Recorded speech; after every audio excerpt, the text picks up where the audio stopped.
Bonjour à toutes et à tous, bienvenue dans l'actualité, un débat de ce jeudi. Nous sommes aujourd'hui jeudi 26 novembre 2020.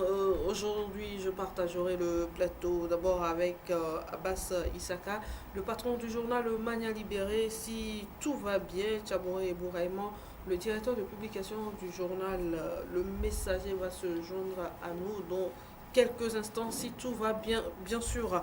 Abbas, bonjour. Bonjour Anita, bonjour à tous les téléspectateurs et téléspectatrices qui nous suivent. Eh bien, la rédaction du Mania Libéré, ça se porte bien avec la crise sanitaire. On rend grâce à Dieu, tant que nous nous portons bien sur des pieds calmes. Eh bien, hier était la journée internationale pour l'élimination des violences faites aux femmes. Abbas, dites-moi aujourd'hui, que font les femmes elles-mêmes pour éliminer ces violences faites à leur égard? Ouais, je pense qu'aujourd'hui, les femmes sont en train de s'émanciper, au moins, parce que quand vous prenez dans l'ancien temps, c'est que les femmes sont soumises à leur mari par rapport à la tradition. On dit que c'est la tradition et c'est la culture qui l'exige. Maintenant, avec l'éducation, la scolarisation des filles et des femmes, elles sont en train de s'émanciper pour sortir de ce carcan. Parce que même vous allez voir que même actuellement, une femme qui est battue par son mari et elle est violentée de façon même psychologique et physique, mais elle tient, parce qu'elle a l'amour avec ce mari-là. Quel que soit c'est l'amour ou bien c'est la tradition, on est contraint de rester avec lui. Si je pars, que diront les autres? Non, il y a ça encore, il y a aussi un côté amour, parce que vous allez voir dans le couple même, le mari, il revient catégoriquement, des fois très saoulé, en colère, commence par insulter la femme, toi tu ne vaux rien. Il suffit que la femme lui place un petit mot, il dit que toi tu ne vaux rien, tu ne connais rien. Donc ça commence comme ça, et les violences commencent. Mais malgré, le monsieur peut tabasser sa femme, elle ne va pas. Elle se demande qu'est-ce qu'elle a fait. Et après, elle reste avec son mari. Elle est collée à son mari. Même s'il y a des blessures, elle ne part pas. Et très souvent, c'est devant les enfants que ça se passe. Et souvent, ce sont les enfants qui commencent par s'énerver par rapport à leur père, pourquoi il agit comme ça avec leur maman. Et quand elles demandent à leur maman, elle dit, je ne peux pas quitter. Je ne peux pas quitter parce qu'il y a souvent l'amour. Il y a aussi les enfants. Il y a le problème, les enfants sont là. Elle ne peut pas quitter les enfants avec le mari. L'éducation va être ratée. C'est pour cela qu'il y a certains, quand il y a de ces violences-là, elle préfère rester. Là, vous parlez des violences physiques. Violences physiques, oui. Il y a également les violences psychologiques, morales, la torture morale, les paroles qu'il envoie à la femme, des fois en l'insultant. Même, je pense que même ça, là, c'est pire que ce qu'on appelle les violences physiques, parce que ça reste, lorsqu'on vous insulte, on vous prend, on vous traite de n'importe quoi alors que vous ne l'êtes pas, ça fait un peu mal, ça fait plus mal que violence physique. Donc maintenant, les choses sont en train d'évoluer avec l'éducation des femmes et je crois aussi qu'il y a la prise de conscience au niveau des hommes qui fait que au moins ce n'est pas bon de frapper une femme, de porter la main sur une femme comme ça, parce que quand vous prenez l'homme et la femme, la force physique, c'est totalement au lieu de... Mais on voit des femmes qui bastonnent bien. On voit des femmes, ça, on ne parle pas aujourd'hui de violence à l'endroit des hommes. Donc on va parler uniquement des femmes. Des violences qui sont celles-là qui bastonnent leurs hommes, c'est rare. C'est rare qu'on voit ça, parce qu'il y a certaines femmes qui sont bien bâties et qui peuvent affronter leur homme. Mais ici, c'est la violence faite aux femmes. Donc, les gens se rendent compte aujourd'hui que ce n'est plus normal de porter la main sur une femme. Ce n'est pas normal parce que l'éducation est là et les choses évoluent. Le temps que tu vas prendre pour au moins frapper ta femme, là, tu pouvais prendre cette énergie-là pour faire quelque chose. Et cette situation, c'est lamentable aussi. Parce que moi, j'ai suivi certaines fois où des gens, une femme, un homme bat sa femme jusqu'à aller, mais des fois même, ça arrive même aux brûlures. On lui verse de l'acide sur elle, tout ça là. Sur la femme. Oui. Est-ce que le monsieur, il est dans tous ces états? C'est ça que je dis, il y a certains messieurs qui arrivent, ils ne sont pas dans tous leurs états. Déprimés peut-être au niveau du service, ou peut-être qu'il a des problèmes, qu'il a été renvoyé. On veut se défouler. Ici, il veut se défouler, et puis peut-être maintenant il se lance dans l'alcool. Quand tous les jours il rentre tard, la femme de passer lui demande pourquoi ceci là est arrivé, il ne veut pas entendre, et ça devient des bagarres. Donc là c'est la conscientisation, il faut la présence d'un psychiatre pour travailler tout ça là. Sinon, aujourd'hui, les femmes sont en train d'évoluer et elles aussi, elles ne veulent plus assister à ce genre de choses. Donc, au lieu que ce soit la querelle dans le couple, peut-être qu'elles vont préférer qu'ils fassent le dialogue. Ouais, on est là, on parle. S'il y a un problème, on s'assoit, on discute, on trouve une solution. Au lieu de se mettre à s'insulter. Et très souvent, c'est les femmes aussi qui provoquent leurs hommes. Et quand il y a cette provocation, souvent ce ne sont pas des gens qui sont en état d'ébriété ou autre, mais des hommes normaux, la femme vient, il le provoque, et donc il ne supporte pas. Et qui tiennent des propos incendiaires à l'endroit de son mari, et vous êtes en train de causer, ça change en même temps le problème. Donc, je pense que pour le moment, avec la journée là, qui a été instituée et que les sensibilisations sont en train d'être faites sur la violence, ça commence par changer les choses. Mais dites-moi, au jour d'aujourd'hui, quelle place doivent occuper les hommes dans ce combat-là? Parce qu'on parle de violence faite à l'endroit des femmes, mais il faudrait que les hommes accompagnent ces femmes-là également. Ils doivent jouer un rôle eux aussi. Ouais, c'est pas seulement au niveau de la femme, s'affirmer pour éviter ces choses. C'est pas seulement au niveau, c'est pour ça que je parle de sensibilisation. Au moins, on pouvait organiser des séances de sensibilisation à l'endroit des hommes, parce qu'à l'endroit des hommes violents. Est-ce que les hommes violents, c'est écrit quelque part, lui là c'est un homme violent? Ou bien, ça dépend du comportement. Ce n'est pas écrit quelque part, mais quand tu vois quelqu'un qui est violent, tu le sens en même temps. Parce qu'on ne peut pas comprendre que quelqu'un avec qui vous êtes sorti, vous avez commencé, vous vous êtes aimé, vous avez évolué jusqu'au mariage et vous allez vous retrouver à vous violenter. Ça, c'est inconscient, quoi, parce que c'est pas normal. Là, c'est des gens, parce qu'il y a des gens qui sont nés comme ça. Et ils sont nés comme ça, la violence est dans leur sang. Donc, moins de choses comme ça, ils s'énervent et puis ça devient un peu. Donc, c'est à ceux-là qu'on va amener à comprendre le bien fondé de ne pas toucher sa femme, parce que vous êtes juré amour et fidélité, vous avez commencé, c'est une habitude qui est rentrée entre vous, et finalement vous allez commencer par vous battre et puis blesser. Donc il y a certains qui font ça et après c'est le regret. Parce qu'il va se demander, je suis arrivé à faire ça, il n'arrive plus à comprendre, après il regrette. Mais une fois encore, quand ça arrive, il va taper la femme. C'est toujours comme ça.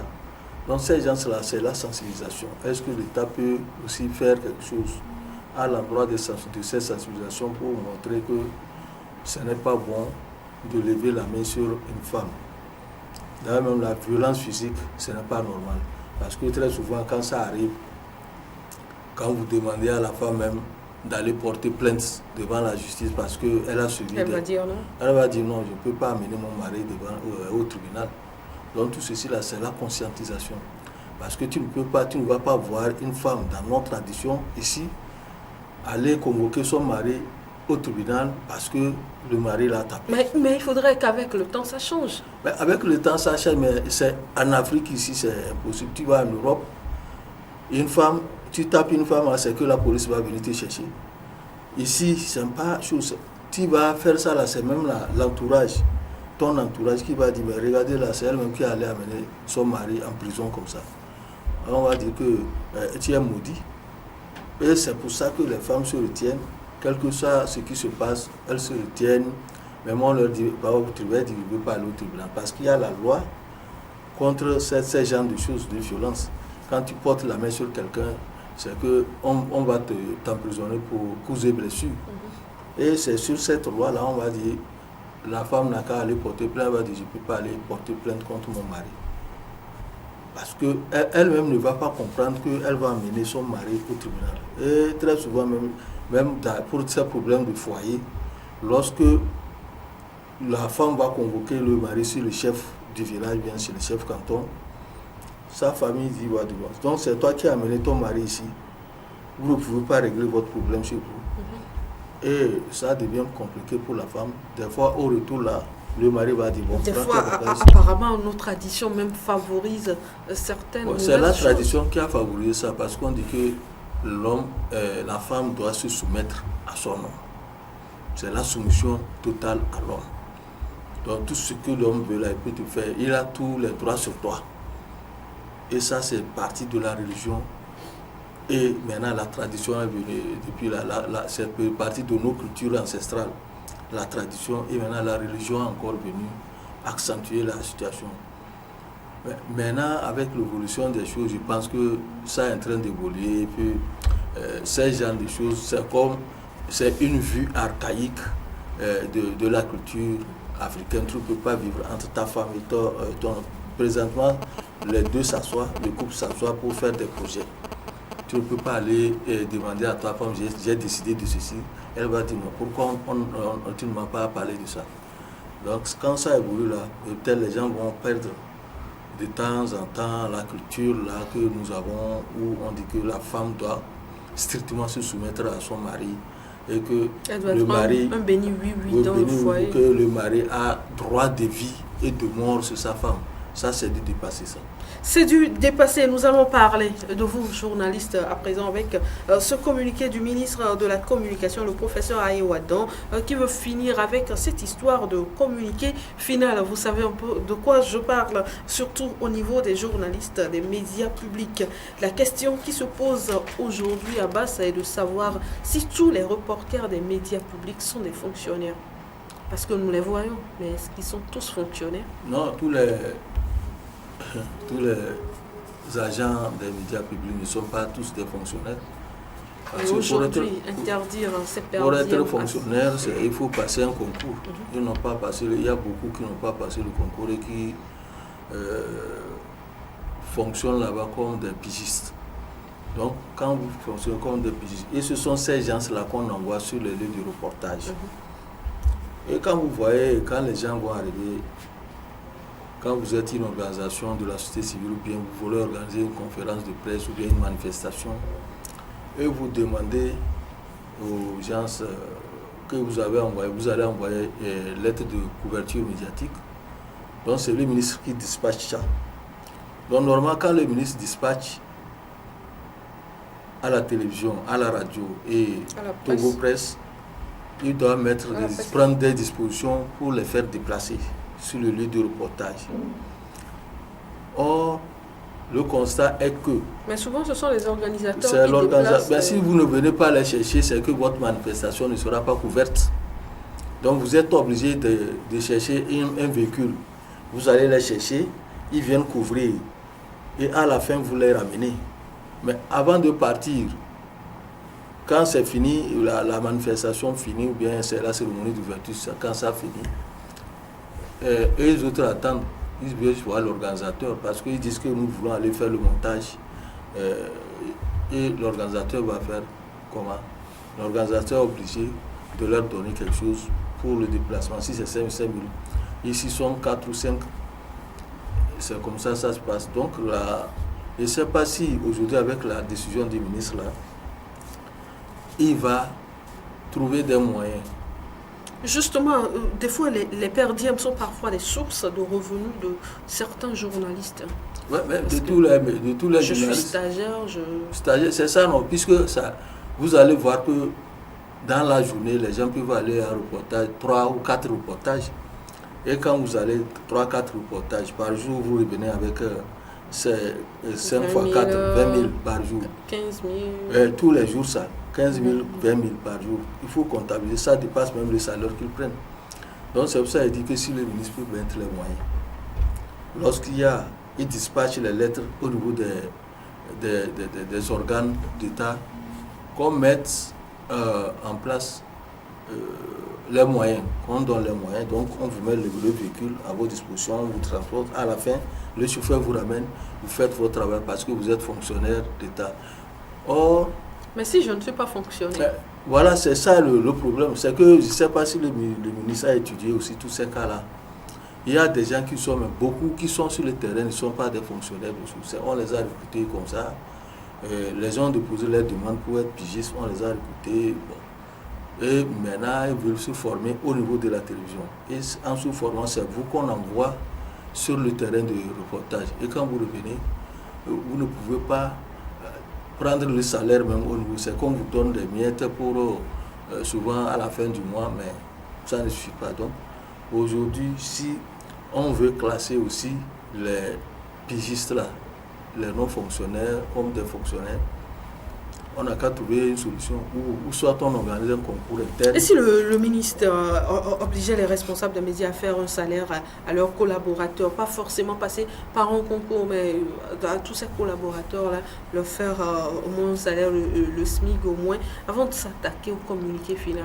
Parce que s'attaquer au communiqué final tout de suite, sans regarder ce qui est derrière, ce n'est pas suffisant. C'est ce que j'ai dit, le ministre n'a pas étudié les contours avant de prendre ces dispositions. J'ai vu la réaction de Géry Tama, ouais, c'est bon, mais quelque part, lui aussi, il a dit que ce n'est pas les journalistes qui demandent, que c'est l'organisateur qui donne. Les journalistes, s'ils attendent, c'est qu'ils attendent que l'organisateur donne. C'est sous-entendu. Nous avons fini le reportage, nous allons faire le montage. On cherche l'organisateur. Ça sous-entend quoi? Ça sous-entend qu'on cherche, qu'on leur déplace. Puisque nous sommes habitués à ça. Nous sommes habitués, c'est ça le communiqué final. Et le communiqué final dont on parle à le Congo, ce n'est pas typiquement togolais. C'est partout. Bien sûr. C'est partout. Au niveau des médias, c'est partout. Ce Congo là, où il y a un communiqué final là. Donc, aujourd'hui, le ministre doit revoir sa position en prenant ses décisions. Il doit voir les contours. S'il peut trouver les moyens au niveau de la TVT, au niveau de la presse, Togo Presse, au niveau de la radio, là, il a réglé le problème. Et cette solution-là, c'est ce que tu as proposé tout à l'heure. Si demander au directeur de ces organes-là de faire tout pour trouver quelque chose à la fin du mois, même si ce n'est pas un salaire, de trouver quelque chose à la fin du mois à ces stagiaires-là et à ces pigistes. Donc ça peut aller. Mais aujourd'hui, prendre en même temps la décision pour dire on arrête avec le communiqué. On espère que ça ne viendra pas au niveau de la presse privée parce que lors de votre dernière des JPE, vous avez proposé ça aussi, hein, pour qu'on finisse avec le communiqué final et qu'on vienne payer la facture. Oui, en fait, s'il avait proposé ça, ça allait être mieux. Il allait proposer que quand les gens vont en reportage, qu'on dépose la facture, que personne ne donne les frais de déplacement. Les médias d'État déposer la facture. Ils vont déposer la facture parce que très souvent, quand il y a un reportage, on envoie les factures aussi. Donc, quand vous mettez ça, qu'à la fin, on ne donne pas de PDM et que le directeur, dans les médias privés, les directeurs prennent la responsabilité de faire déplacer leurs agents, leurs éléments qu'ils envoient sur le terrain. Et d'habitude, ça se passe dans certains organes de presse. C'est que quand vous voulez envoyer votre élément sur un reportage, vous lui donnez les frais de déplacement à 5 000. Et quand il arrive, il prend les choses et puis il revient pour vous faire le papier. Mais seulement, c'est qu'il y a d'autres directeurs d'organes qui font que, et ils attendent maintenant ce que ils appellent le collaborateur pour lui demander combien est-ce qu'on vous a géré, combien vous a donné. Donc, il faut me payer un crédit dedans. Ça, c'est pas normal. C'est pour cela qu'au niveau de CARA, nous avons décidé que quand vous allez en reportage, c'est 50 000 francs, on vous fait la facture. Vous ne payez rien à chose. Et dans les 50 000 francs, vous prenez en charge votre élément. le journaliste qui a été en reportage. Est-ce que vous pensez que les directeurs seront honnêtes sur ce plan? Oui, ils vont être honnêtes, on va les obliger Même à si les gens prennent 5 000, le directeur prend sa part. Maintenant que le directeur empoche les 50 000. S'il empoche les 50 000, il va gérer son... Parce que c'est lui qui a donné maintenant le moyen de déplacement. Avec 1000 francs pour aller sur un terrain de 1500. Hein. Eh bien, continuons. Il y a des gens qui vont même apprendre jusqu'à 1000 francs pour le reportage. C'est ça qui a viré la profession. C'est pas normal. C'est ça ce que nous voulons arrêter. Donc le ministre devait faire cette proposition-là, demander à ce qu'on trouve les moyens à faire déplacer les journalistes des médias d'État. Et arriver, ils font leur travail, ils reviennent pour faire le montage et ils passent l'élément. Au lieu d'attendre, parce que quand vous finissez vers 10h, 11h, il dit que nous allons faire monter l'élément, à 13h ça doit passer.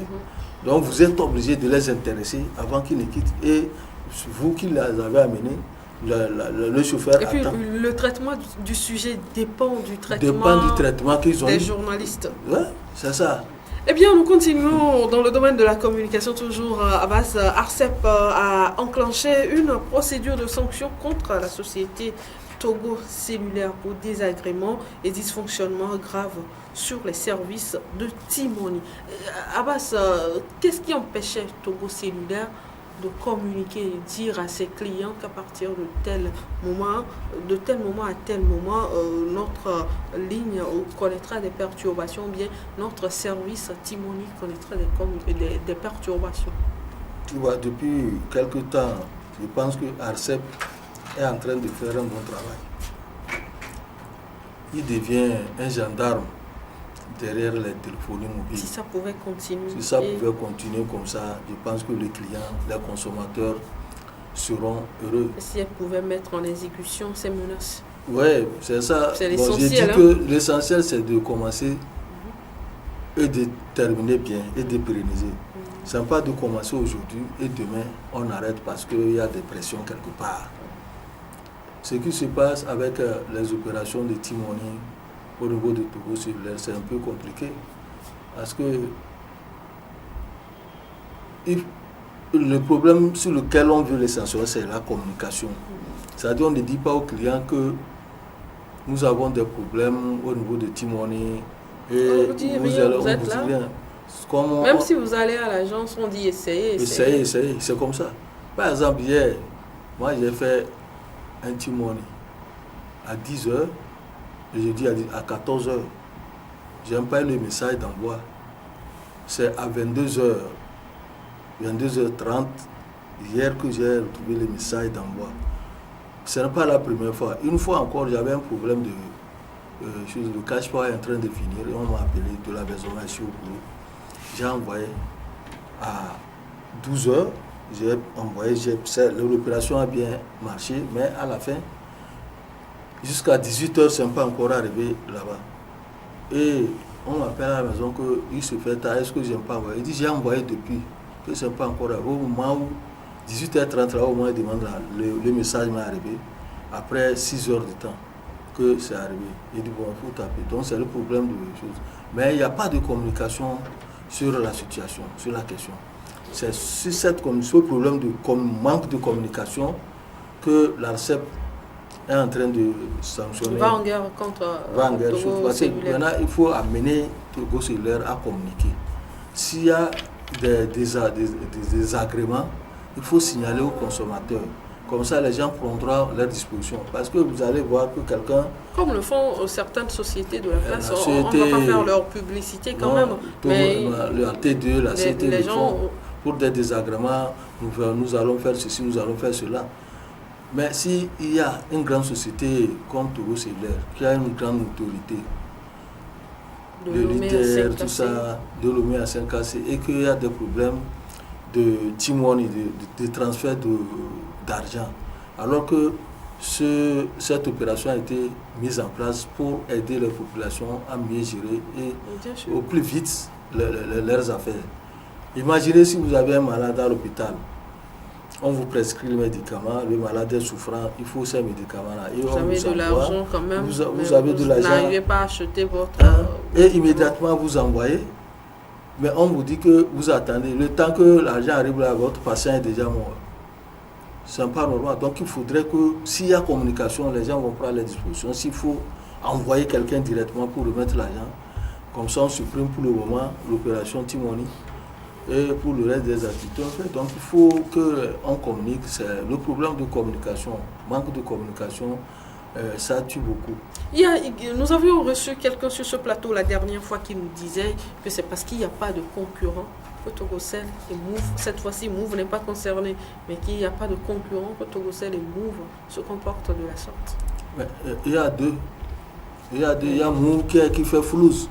Et j'en pense que ce n'est pas suffisant. Non, c'est suffisant. Il y a Move qui fait flouze. Il y a ceux-là aussi qui font leur truc de Timoni. Donc c'est qu'il y a une concurrence. Seulement, la concurrence, je ne sais pas comment ça se passe, puisque au niveau de flouze, ça va bien. Mais c'est Timoni. Je ne sais pas s'ils ont des problèmes au niveau de leurs choses. C'est le Timoni qui pose problème. C'est le Timoni qui pose problème. Donc c'est ça, il dit il y a concurrence. Il y a concurrence, c'est des téléphonie mobiles, deux sociétés de téléphonie mobile. Maintenant, on ne parle plus de Togocel, on parle de Togocom. Donc il y a concurrence, alors que c'est Togocom qui a le plus grand nombre de clients. Donc il faudrait que la communication puisse aller. À chaque problème de désagrément, il faut dire que nous avons tel problème. Est-ce que les clients peuvent prendre des dispositions pour éviter? L'autre souci, c'est un message que nous avons maintenant tous les matins. C'est après 9h qu'on vous dit que vous avez bénéficié d'Internet de 6h à 8h. Mais il y a déjà 9h. C'est quoi cette communication? Le temps même, les communiqués qu'ils font là aussi, c'est bon. Mais pourquoi on ne peut pas dire à partir de là? Parce qu'ils ont la facilité de communiquer avec leurs clients. Il ne s'agit pas de prendre un communiqué et de le balancer sur les médias. Et ils ont les moyens de communiquer en balançant avec les clients, en envoyant directement sur leur portable le message. Ils vont dire que nous avons des problèmes tels, veuillez faire. Donc, c'était facile pour eux de communiquer que de faire ça. Maintenant, ce manque de communication a fait que l'ARCEP est en train de les harceler aussi. Donc il faudrait qu'on prenne... Je crois que c'est une bonne chose, puisque pour nous aider à résoudre rapidement ce problème. Je pense qu'ils vont faire tout pour résoudre ça. D'ici là, on va pas. Il faut communiquer quand même. Les clients, même si ce sont les clients qui achètent les crédits à la fin. C'est les clients qui achètent les crédits. Et puis ils ont des moyens pour réparer ça. Je ne sais pas quel problème est au niveau de... Togocel, là, ils ont... Bon, il faudrait qu'on aille aux informations par rapport au fait que ARCEP les harcèle maintenant. Là. Si on va aux informations, ils vont dire ce qui ne va pas. Politique, à présent, dans cette émission, Abbas Agbeome Kodjo fait encore parler de lui dans un courrier, un long courrier d'ailleurs, adressé au chef de l'État. Il réaffirme sa victoire et dit que le poste de Premier ministre lui avait été proposé. Il a même cité des noms des émissaires du pouvoir en place. Mais il revient toujours. Est-ce qu'on va toujours dire, vous avez l'habitude de dire qu'il est en train de délirer, mais il délire toujours. Moi, je n'ai plus là, il a cité des noms. Oui, il a cité. Moi, je n'ai plus envie même qu'on parle d'Agbeome parce que moi, je suis fatigué de ce monsieur. Il est arrivé en deuxième position. Quelle deuxième position? On parle un peu. La comédie qu'il joue là, ça devient... Parce que bon, je me dis que il faut qu'il fasse ça et qu'on sente que lui aussi il existe quelque part. Parce que s'il veut parler là, il n'a qu'à venir au pays. Demander un dialogue au lieu de rester quelque part pour mentir et tromper les gens, quoi que de dire ceci. Mais est-ce qu'on va mentir? Il a cité des noms. Il a cité des noms. Quand il a cité des noms, la dernière fois on parlait avec son problème avec Maître Akapo, Martial. C'est lui qui a dit que c'est lui qui lui a amené de l'argent et qu'on l'a proposé. Qu'est-ce que Martial a dit? Martial a dit qu'il ne faut pas qu'il le mette dans ces affaires-là. Donc, le mensonge là, les gens là dont il a cité les noms peuvent le poursuivre. Il est allé jusqu'à citer Monseigneur Bariga. Les gens peuvent le poursuivre, c'est ça. Bariga est venu le voir, pourquoi Bariga ne va pas le chercher dans son champ de maïs et le ramener? C'est pas son Pojuro qui a assisté Bariga la dernière fois. C'est pas Pojuro qui a assisté Bariga la dernière fois. Donc il ne faut pas qu'il tourne les gens en bourrique. C'est pour cela que je ne veux même pas qu'on parle de ce monsieur-là. Parce que ce monsieur-là, On a vu Jean-Pierre Fabre depuis 2015 jusqu'à 2010 jusqu'à 2015, il a revendiqué sa victoire. Mais personne n'a rien dit. Mais s'il veut revendiquer sa victoire, qu'il vienne aussi au pays et revendiquer durant des années, le temps que durera le mandat de Faure Gnassingbé, on ne va rien lui faire. Mais du moment où ils prennent des positions, ses comportements dépassent l'entendement. C'est comme quelqu'un qui n'a pas de mental et qui délire à chaque moment. C'est ça qu'on dit qui n'est pas normal. S'il est normal, il ne peut pas tenir de ces genres de propos en citant des noms, de grands noms des religieux. Donc il n'a qu'à venir donner la preuve le jour où on l'a dit ça. Il a écrit une longue lettre à Faure Gnassingbé. Il croit que Faure Gnassingbé a le temps de lire sa lettre-là. Bien sûr, c'est le chef de l'État quand même, c'est le président de tous les Togolais. Et ici au pays, sa dynamique compte organiser une manifestation le 28 prochain pour revendiquer toujours sa victoire et d'autres événements aussi. Au même moment, cette manifestation est interdite par le ministre, mais bien avant la réponse du ministre, les membres de la dynamique, Monseigneur Kojo avait annoncé qu'ils manifesteront avec ou sans l'accord du ministre. Ils sont en train de défier l'autorité. La dernière fois, ils ont voulu faire quelque chose à Baguida, une manifestation à Baguida. Est-ce qu'ils ont pu tenir ça? Ils n'ont pas pu tenir. Parce que le ministre a dit il y a un problème de santé. Vous ne pouvez pas organiser une manifestation. Donc aujourd'hui, avec cette situation de crise sanitaire, ils ont choisi certains coins sur lesquels ils peuvent marcher. Or, selon la loi, on dit que vous ne pouvez manifester que sur un seul itinéraire. Vous partez d'ici et ils ont cité plusieurs itinéraires. Donc le ministre a sorti les textes de la loi sur la manifestation pour dire que voilà ce que les textes disent. Si vous voulez manifester, vous suivez un seul itinéraire, vous chutez sur un seul itinéraire, un seul point de chute. S'ils veulent manifester sur ce point-là, ils peuvent aller. D'ailleurs, quand vous prenez la dynamique Pojura, ils sont composés de combien? Des particules. Les gens, ils sont combien de militaires? Ils n'ont qu'à sortir pour marcher. Regardez ce qui se passe avec l'autre Jean-Pierre Fabre. Ils ont menti tout le long de Jean-Pierre Fabre. Jean-Pierre Fabre revient hier pour dire, bon, est-ce que Pojura peut revenir pour faire le déclic? C'est-à-dire c'est lui qui a amené pour Abouma à commencer par mentir.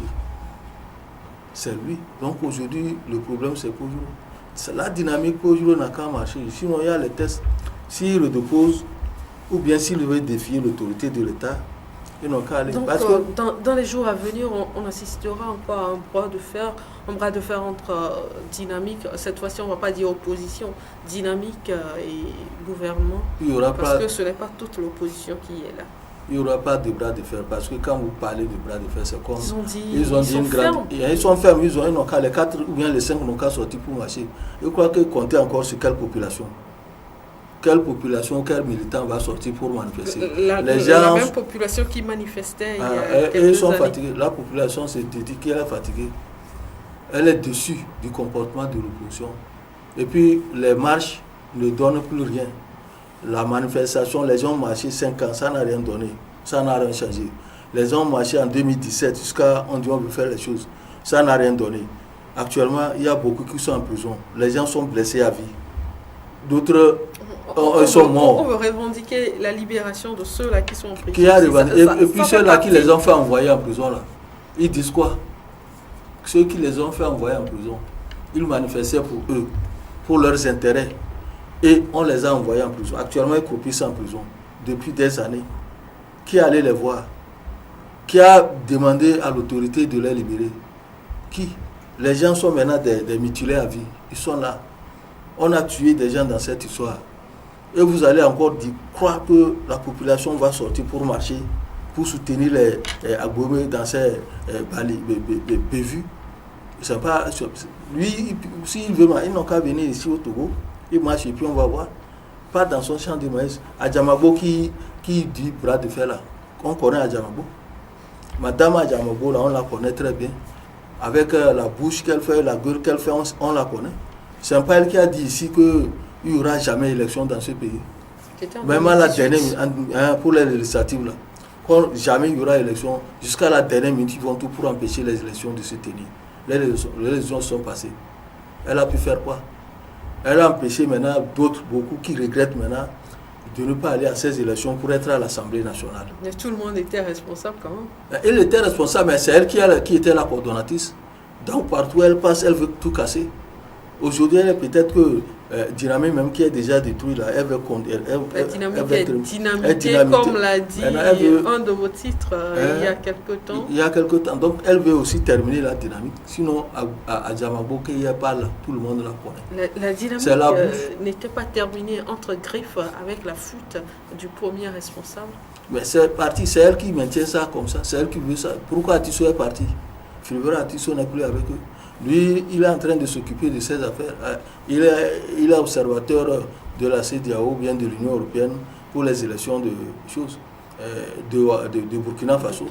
Hein? Lui ne s'occupe plus de leur histoire là. Donc c'est elle. Au lieu de faire tout pour que ton parti, la CDPA, puisse s'envoler, renaître de ses cendres, elle s'approche à des, comment on dit ça, à des regroupements politiques qu'elle casse même. Elle s'approche. Dynamique Kojuru. Et la CDPA est devenue quoi dedans? Elle ne peut pas. La CDPA fait partie de la dynamique. Avec combien de militants? Elle peut faire tout pour rehausser sa dynamique. Et ça CDPA. C'est pas comme ça que qu'on disait la CDPA. C'est pas comme ça. Quand on t'a légué quelque chose, il faut faire tout pour maintenir la flamme de ce parti-là. Au lieu de tuer ce parti au profit des regroupements, parce que tu as la bouche, tu as la gueule pour parler, tu mets un gars, elle dit je mets un gars. L'union fait la force peut-être. L'union fait la force, l'union n'a plus fait la force. C'est pour ça que l'ANC dit il ne veut pas de ces gens d'union-là. L'ANC aurait peut-être vite compris la leçon. Elle a compris la leçon avec cette dame-là. C'est elle qui a fait couler même la C14. Aujourd'hui, elle revient à chaque union, là, c'est elle. Si elle regroupement, elle est dedans. Ton parti, tu ne peux pas faire tout pour que ton parti puisse bien vivre et renaître de ses cendres, mais elle s'approche au regroupement, elle dit, quand elle a dit que c'est elle qui est là, elle s'impose comme coordonnatrice. C'est sympa, comme ça on fait la politique. Est-ce qu'elle s'est imposée ou bien elle a été choisie comme coordonnatrice? Qui l'a choisie? Quelle élection on a fait là-bas? Quelle élection on a fait là-bas pour dire qu'elle s'est choisie? Le problème, c'est pas le fait, ce regroupement-là ne donne rien. Elle n'a qu'à aller marcher le samedi. Si c'est un défi qu'elle veut lancer au pouvoir, elle n'a qu'à aller marcher, rassembler les gens dans les 4 coins dont ils ont cité dans leur communiqué. Il y a 4 coins. Voir combien vont sortir pour attendre dans les 4 coins. Et elle n'a qu'à faire le tour de ces 4 coins-là pour entamer la marche et chuter à 2 coins. Pour voir. Donc, j'ai dit, les gens sont fatigués de ces genres de choses. Ça devient redondant. Ils n'ont qu'à s'asseoir et redéfinir une autre stratégie que de marcher. Vous allez marcher, les gens vont sortir, on va les tabasser encore. On va les gazer. Lorsque les gaz vont commencer, est-ce qu'une fois vous avez entendu qu'on a gazé comme un leader? Ils sont les premiers à fuir. Maintenant, c'est les pauvres populations qui sortent là, qui prennent les coups de ces gaz lacrymogènes. Et s'il y a tabasson, on les tabasse, ils s'en vont et ils sont blessés. Personne ne les soigne. Nous allons terminer cette émission Abbas avec la une, votre une. Nous parlerons sport avec l'élection au CNO. Un candidat utilise le nom de Fort Gnassingbé et autre officier supérieur de l'armée d'influencer. Ouais. C'est qui ce candidat-là? Apparemment, le problème au CNO Togo, ça continue. Hein. Le problème est fini parce que les élections sont annoncées. Maintenant, il y a des candidats qui ont déposé leur candidature pour être élus. La prochaine fois, je crois que c'est le 16 décembre prochain, l'élection du CNO. Donc, avec ça, il y a un candidat qui se croit le chouchou du chef de l'État. Il dit qu'il est chargé des missions. C'est lui qui promet même des voitures aux électeurs, qui promet des millions aux électeurs. Il y a, je pense, 24 ou 25 électeurs. Donc, chaque électeur, si s'il arrive à avoir 14, c'est ça, donc il passe. Donc, il promet à ceux-là qui vont être de il son promet côté. juste ou bien il le fait déjà, il commence par faire des Je ne choses, sais des pas s'il gestes. le fait, mais il a promis. Il fait aussi déjà, il a promis. Et ce monsieur dit que c'est lui le candidat de la présidence de la République. C'est lui le candidat de la présidence de la République.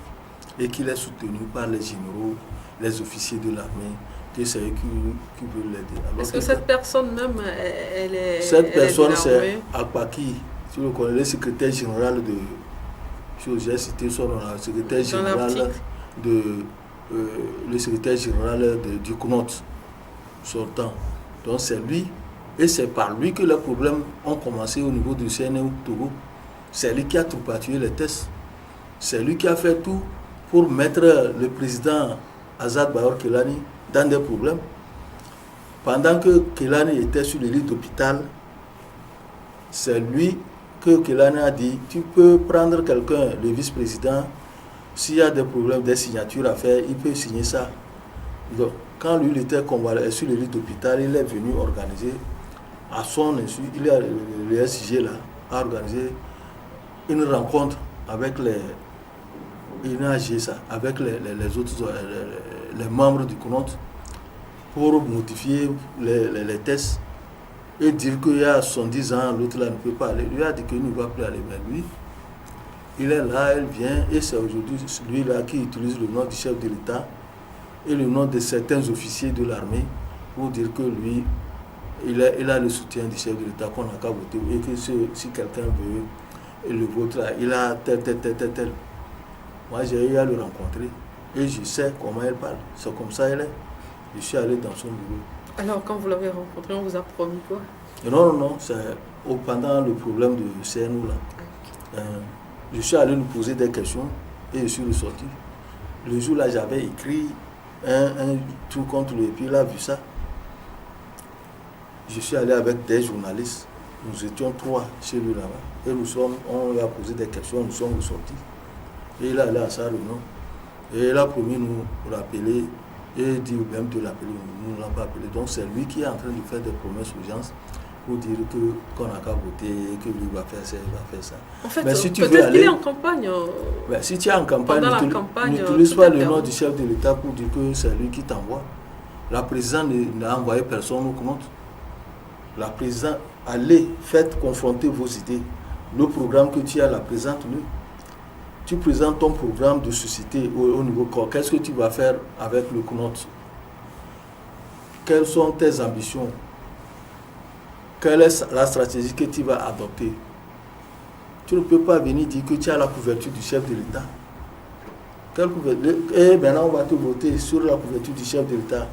Alors, après, on va constater que tu es incompétent. Si les gens ont du respect pour le chef de l'État, ils disent, bon, nous allons voter pour toi parce que c'est... Mais est-ce que dans une élection, c'est par respect pour le chef de l'État ou bien c'est par compétence qu'on choisit les gens? C'est par compétence. C'est pour cela que nous dénonçons le fait qu'il utilise le nom du chef de l'État pour faire sa campagne. On ne fait pas élection par rapport au chef de l'État. Et puis le chef de l'État, la présidente, dit qu'il n'a envoyé personne comme chose candidat. Il n'a le soutien, qu'aucun candidat ne peut pas provenir de la présidence. Chacun n'a qu'à aller tenter sa chance. C'est pour cela que dès le départ, avant même que les campagnes ne démarrent, nous avons dénoncé ça pour dire que ce n'est pas normal qu'on commence par utiliser, quand vous le voyez, c'est comme ça. Il dit que le chef, il est chargé de mission à la présidence. Et que, il est allé déjà à combien de missions? Ah, qui sait? Donc peut-être qu'il a des milliards de francs CFA. C'est pour ça qu'il met des patrouilles, des voitures de combien, des 40 millions aux gens, tout ça là, pour être chose. On va te voter demain là, tu n'as pas d'espérance. Alors il revient à ces électeurs-là de voir clair dans le programme de tout un chacun. Il ne faut pas se fier au fait que celui-ci est le candidat du chef de l'État. On l'a vu avec la présidentielle du 22 février, il y avait un candidat du Saint-Esprit, mais quand même... Ouais, c'est ça le problème. Si c'est au niveau du sport là, on a ces genres de problèmes. Si on se rappelle avec... la Fédération togolaise de football, au temps de Gabriel Ameyi, pour les élections, vous savez comment ça se passe. Les clubs, les présidents des clubs viennent pour le vote, ils viennent de l'intérieur, arriver ils prennent les véhicules pour descendre à Balpedo. Mais pour repartir, c'est avec les véhicules sortis du port qui repartent. Donc c'est dans cette intention que le monsieur là est. Quand vous venez pour voter, c'est qu'il y a à la fin, qui vous attendent. Il y a un véhicule qui vous attend et vous repartez avec le véhicule à l'intérieur du pays. Donc lui aussi il veut être dans cette logique. Or, avec ça, vous voyez comment la gestion de la fédération togolaise de football a été. Lui, à Paki, il veut faire la même chose. Faire ce qu'on appelle de la démagogie, amener les gens à voter pour lui, alors qu'il n'a pas encore les éléments nécessaires pour gérer le CNOT.